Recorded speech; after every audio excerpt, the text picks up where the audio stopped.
Assalamualaikum warahmatullahi wabarakatuh. Saya Nita Yudi, Ketua Umum Dewan Pengurus Pusat IWAPI, Ikatan Wanita Pengusaha Indonesia. Dan alhamdulillah juga saya terpilih juga menjadi WKU Koordinator Kadin Indonesia bidang sosial. Hari ini saya mau bicara tentang Omnibus Law, Undang-Undang Cipta Kerja, yang masih banyak dibicarakan sampai dengan saat ini, walaupun sudah disahkan oleh DPR dan Presiden ya dari tahun 2023 kalau tidak salah, ya ini masih berjalan terus. Sebenarnya Omnibus Law Undang-Undang Cipta Kerja ini adalah untuk menciptakan iklim berusaha yang berkualitas ya untuk para pelaku bisnis, UMKM dan investor asing. Ya. Tentu kenapa DPR bisa mensahkan, kemudian Presiden juga, ini tentu karena di dalamnya pasti ada kebaikan-kebaikan yang memang diperuntukkan. Karena dari 80 undang-undang itu terpotong langsung atau sering ya menjadi hanya satu undang-undang, ya ini Undang-Undang Omnibus Law, Undang-Undang Cipta Kerja.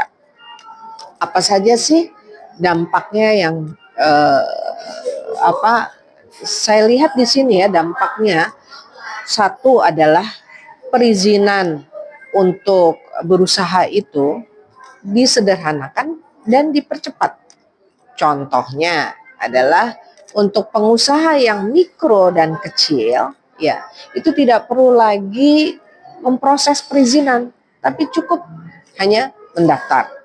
Kemudian yang kedua, yaitu sebenarnya kalau dulu masih ada nih undang-undang yang 79 itu kan kita biasanya dari kemeja ke meja. Artinya dengan Omnibus Law ini memotong pungutan liar dan juga mencegah untuk orang berkorupsi. Karena apa? Semua proses perizinan diintegrasikan ya melalui sistem perizinan yang elektronik atau OSS ya, Online Single Submission. Nah, ini sebenarnya mempermudah kita. Tetapi untuk kita yang baru atau UMKM memang diperlukan keahlian dalam hal digitalisasi. Karena tadi mesti submit ke dalam OSS. Ya. Kemudian yang ketiga adalah kita ini kegiatan usaha dan berinvestasi ini kan dipermudah. Contoh pembentukan perseroan terbatas atau PT ya itu dibuat sederhana tapi tidak perlu batasan modal minimum. Kalau dulu kan harus ada ya buat batasan modal minimum. Kalau kita buka PT ini harus 100 juta, berapa puluh juta gitu. Nah sekarang tidak perlu lagi dan pengurusan paten serta merek itu juga dipercepat. Pengadaan tanah bagi kepentingan umum, investasi jauh lebih mudah. Selanjutnya adalah kalau kita berinvestasi di kawasan khusus ya, pelabuhan bebas ya, kawasan perdagangan bebas itu juga semakin dipermudah. Biasanya pengurusan surat-surat itu bisa berhari-hari, ini dalam waktu hitungan jam saja bisa dipercepat. Karena memang semua fasilitas fiskal terintegrasi dalam OSS yang tadi, Online Single Submission.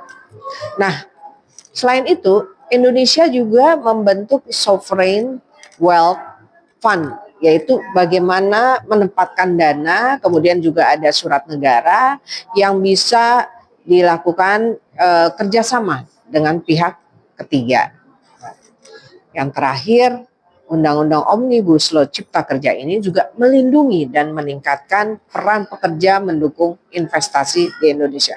Jadi dari mulai pengusahanya sampai pekerjanya itu dilindungi loh.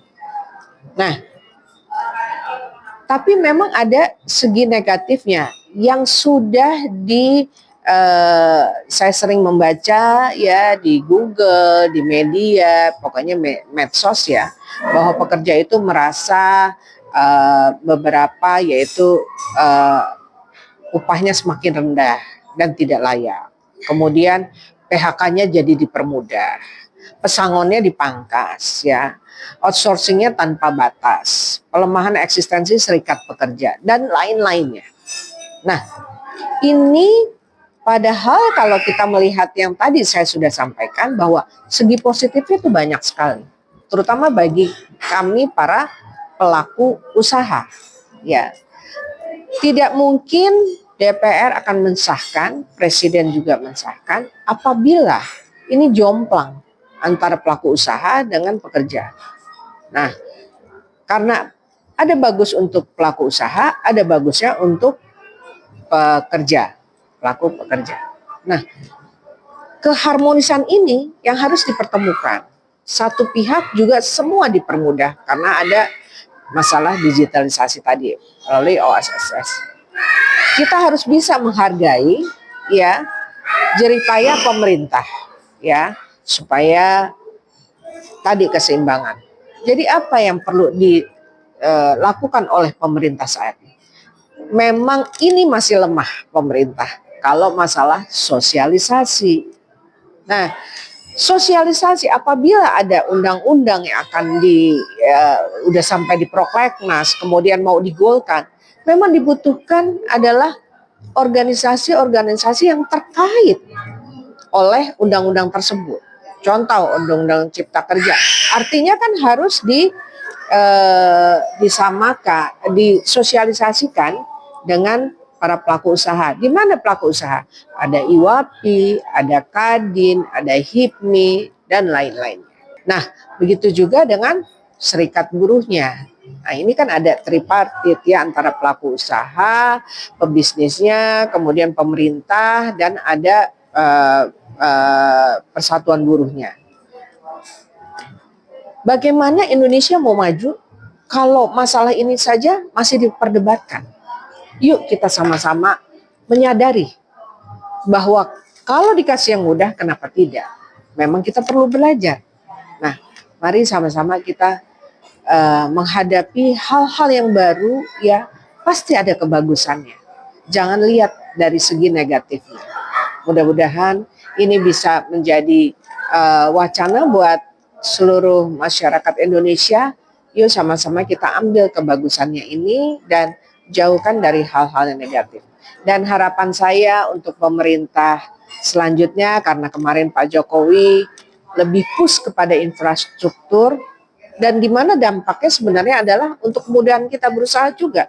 Memotong jalurnya transportasi yang tadinya mahal sekali karena sekarang sudah ada infrastruktur yang lebih baik, tentu ini akan mempermudah usaha. Dan cost-nya juga akan terpotong, lebih efisien sehingga harganya pun akan bersaing. Sehingga kita bisa bersaing dengan harga di luar sana. Jadi harapan kami untuk Bapak Prabowo yang merupakan presiden terpilih, semoga Bapak bisa melanjutkan perjuangan Pak Jokowi, Pak. Dan saat ini Pak, karena UMKM ini adalah backbone daripada ekonomi ya Pak, mari Pak kita sama-sama dorong UMKM agar lebih naik kelas, lebih baik lagi. Dan saya sangat setuju, kami siap Pak membantu untuk pengadaan makanan bergizi karena 80% anggota IWAPI memang bergerak di bidang kuliner ya, sehingga insya Allah kami siap di 34 provinsi se-Indonesia. Selamat untuk Pak Prabowo, semoga amanah dan insya Allah kami siap mendukung Bapak. Wabillahi taufik walhidayah. Wassalamualaikum warahmatullahi wabarakatuh.